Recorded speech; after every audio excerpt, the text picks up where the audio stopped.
And guys, good afternoon sa inyo lahat. For today's video guys, meron kasi tayong isang subscriber na nag-request.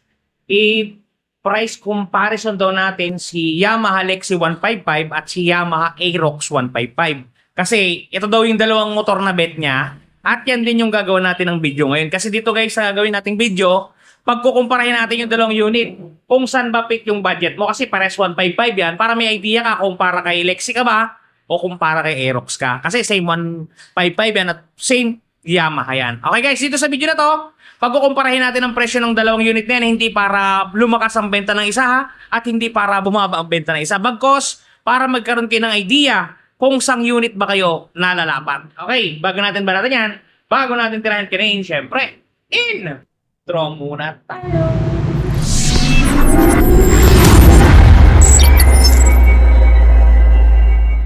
And guys, without further ado, okay, ang babanatin natin ngayon ay ang dalawang unit na nasabi ko sa inyo kanina bago tayo mag-intro. Yan, medyo nakasalamin tayo ngayon guys kasi tinamaan tayo ng medyo mahapding mata kahapon gawa ng nagmotor tayo sa Alikabukan. Kaya ngayon, tisin nyo na lang muna kung tayo nakasalamin na talaga namang may nangyayari na sa ating mata.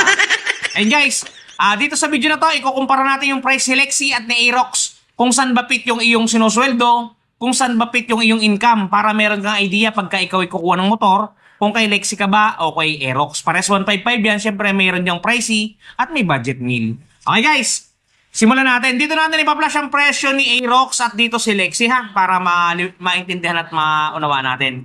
Okay, unahin natin ang kanilang mga suggested retail price. Okay, unahin natin ang suggested retail price ng Aerox. Suggested retail price ng ating Aerox is 125,900 pesos. At ang suggested retail price naman ng ating Yamaha Lexi 155 ay 99,900 pesos. So, total, meron po silang diferensyang 26,000 pesos. Yan guys ha. Makikita nyo na agad yung price gap nila, 26,000 pesos. Talagang budget meal yung ating Lexi, medyo price yung ating Aerox. Doon sa mga katropa ko dyan na maliliit syempre yung sinusweldo, kagaya ko, yan, tayong mga maliliit ang sweldo na sa laylayan. Eto guys, para tayo siguro kay Lexi. Pero doon sa mga boss-boss natin dyan, dito tayo kay Aerox. Yan, kita nyo naman sa presyo niya guys ha.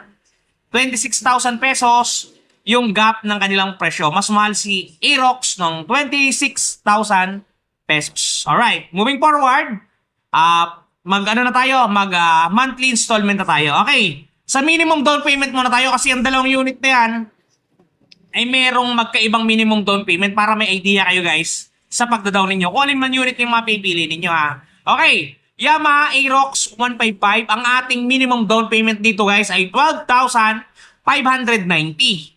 Yan. So, ang ating namang Yamaha Lexi, ang minimum down payment ng ating unit na ay 4,985. So, matotal guys, meron silang diferensyang 7,595. Mas mahal ang down payment ng Aerox kumpara dito sa ating Lexi. Yan guys ha. Simpleng kwentada pa lang yan. Sana wag mo nang pilitin. Kung ano lang yung kaya ng budget, dun ka na lang. Parehas naman 155 yan. Okay. Pagka nag-down ka ng minimum down payment dito kay Aerox, ang magiging monthly mo sa looban ng isang taon ay 12,440. Pag kay Lexi naman, 10,381. So total, mas nakatipid ka pagka si Lexi ang kinuha mo ng 2,059 at mas napamahal ka naman kay Aerox ng 2,059. Yun yung kanilang price gap sa 1 year.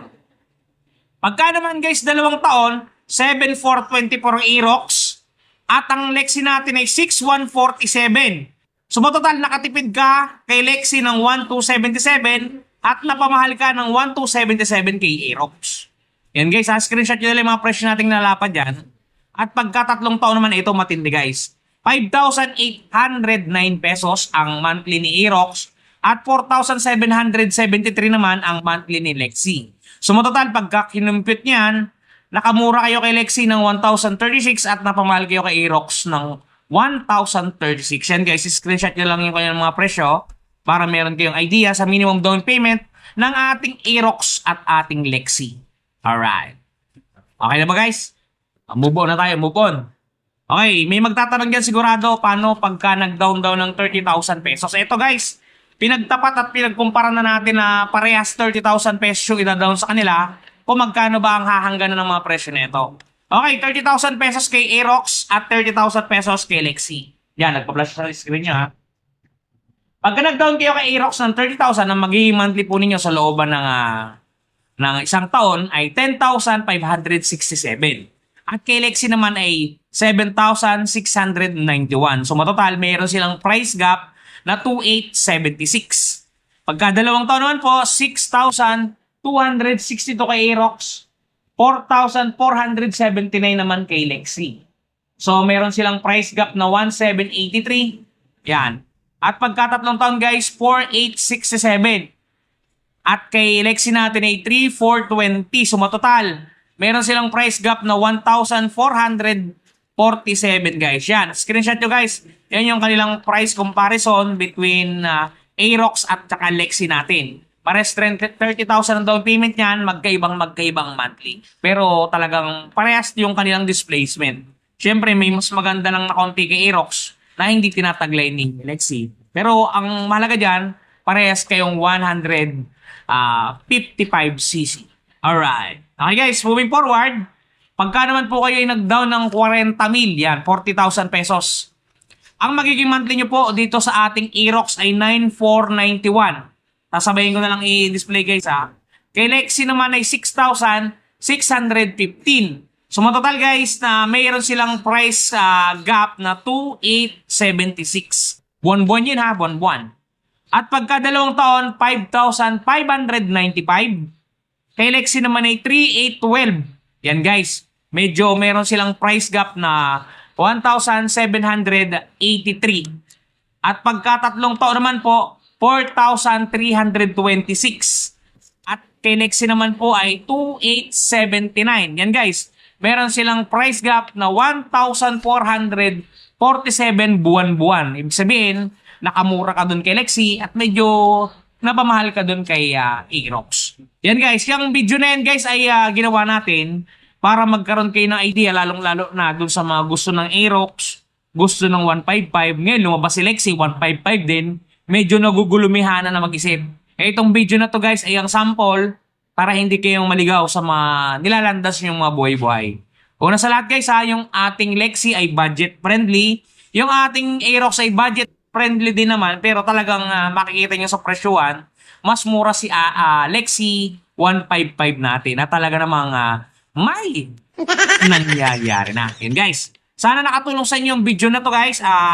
Nagkaroon ng kalinawan sa inyong mga isip sa pagkukumpara natin ng presyo ni Aerox at ni Lexi. Eto guys, hindi natin pinaglalaban ang dalawang unit na to.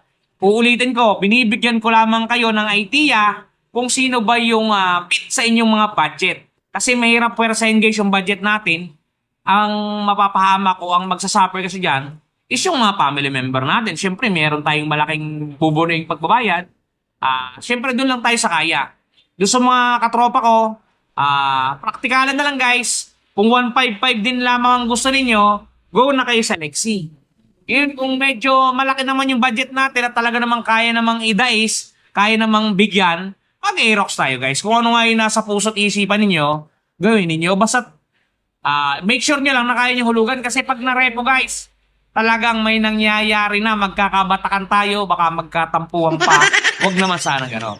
Yun guys, sana magkaroon kayo ng magandang pag-iisip patungkol sa ating video. Doon nga pala sa hindi pa nakapag-subscribe, baka naman po humiling at maglambing ng subscription ninyo. Yun guys, yun nga pala sa mga problema ng mga gas-gas ng kanilang mga pairings. Just for example, bumili ka ng motor, hindi man to, yan, kahit anong motor dyan sa likuran natin.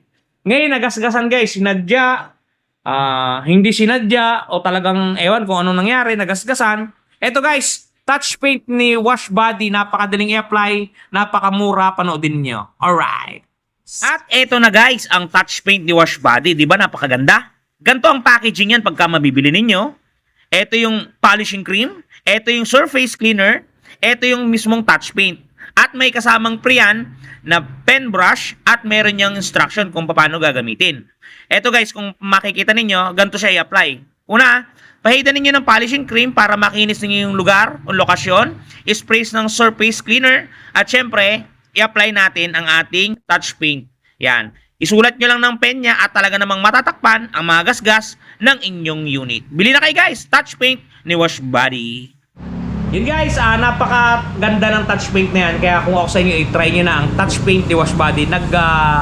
Lumalabas yan dito sa baba ng video natin. I-click nyo na lang, dire-diretso na yan sa Shopee, sa Lazada. Yan, basta kayo nang bahala kung sa inyo bibilin. Meron din sa TikTok yata yan. Kayo na ang magdesisyon. Pero talaga napaka-goods ng touch paint na yan. Napaka-budget friendly pa. Yun guys, sa mga katropa natin na nandito nanonood ngayon, shoutout sa inyong lahat. Ingat po kayo palagi at palagi po kayo magpapakasaya. Si Ron TV po. Hanggang bukas po ulit. Dito pa rin sa ating channel. Bye-bye! Shoes!